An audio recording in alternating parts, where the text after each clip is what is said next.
Okay, I was washing dishes and my soul had a story to tell, so I had to get it out. So I had asked my pain because yesterday I did an intense meditation session. And usually the next day after you do any type of slow breathing meditation or presence, your body releases the toxins, which is the old story that you used to live about that's in the ego about like how this person did you wrong when they left, or how somebody owes you an apology, or how anything that the ego talks about that's unfair. It's that you the victim. So the ego putting me in victim mode. So that story is leaving my body, but once it comes up, it's very uncomfortable to sit with it. But that's how you purge your emotions. But I was sitting with it and I asked my pain, what is it that you want to tell me? And it was so funny. Because I felt like my pain was trying to tell me a story as it was leaving. So I thought about this and I just wanted to tell you this. If you want to know a guy that is non-committal, who has attachment issues, who is like going to breadcrumb you, so to say, their outlook on dating women is like, I'm not committing to this woman because she's not showing me enough reasons to commit.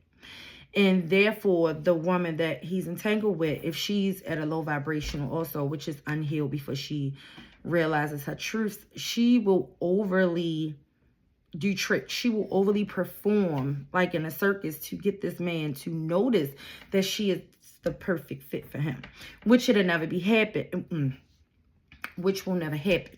Because if a man have a void, it's nothing that you can do as a human being from your ego that can fill that void deep enough for him to become whole and to see you as a asset instead of seeing you as a liability. He's always going to search reasons in you why he shouldn't commit. So you can do any and everything that you think will get his attention to say, hey, choose me, is actually working against your favor because that man still can't see your worth.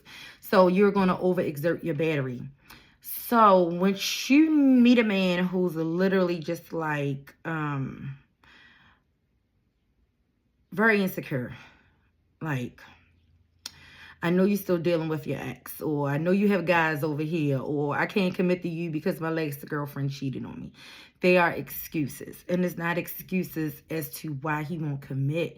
It's excuses to why he won't sit with his trauma so that he can heal it and that he can move on to be comfortable enough to be in a committed relationship. He's not there.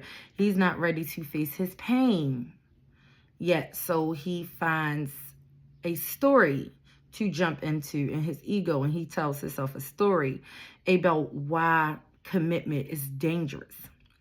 But it's not the mind. It's actually the trauma that his soul has endured that will not allow him to see the good in anything, because he can only bring into his atmosphere where he radiates, and he has a low radiating frequency. That's why he's always hard up for money. He has addictions, maybe gambling, or he lies, or he went through 7 girlfriends. It's always something that's out of alignment with this person.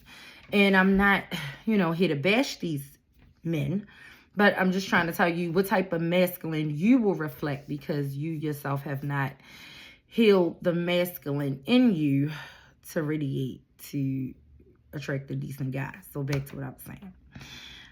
So if you notice a guy that's putting off every excuse in the world to be committed to you, you can take away every excuse or fix every excuse, and it's still going to be something. It is coming from a deeper wounding. It's not the mind. It is not when he win the lottery, we're going to be together. It's not when he get custody of his kids, we are going to be together. It's not once I get back on my feet, we're going to be together. No, that is not true. Because a man that's in his masculine energy will always be on trick. Even if the world outside of him is crumbling, his attitude within will be that this is what God has for me, and it's always going to get better, and everything always works out for my highest and greatest good. This type of guy does not complain a lot. So if you're on a date with a guy that does not really complain, he just takes life for what it is, and he's always talking about what he's doing in the present, not what he used to be or not what he can't wait to become. He's always talking about where he is now with a certain presence in him that's just joyful, happy. And it's not him placing blame of why his life is where it is, placing blame on other people. That's a low vibrational man.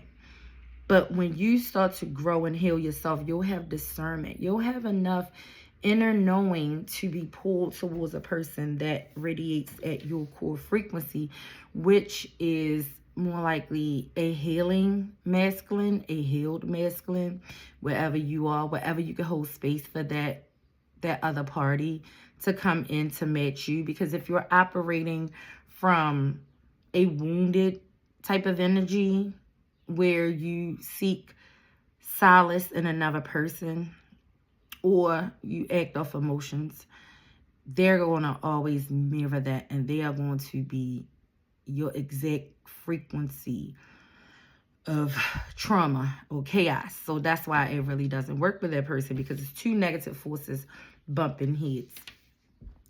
But once you start to level up in your consciousness and you realize that everything in this world has been ordained the way that it's supposed to be, you'll start to look at life different.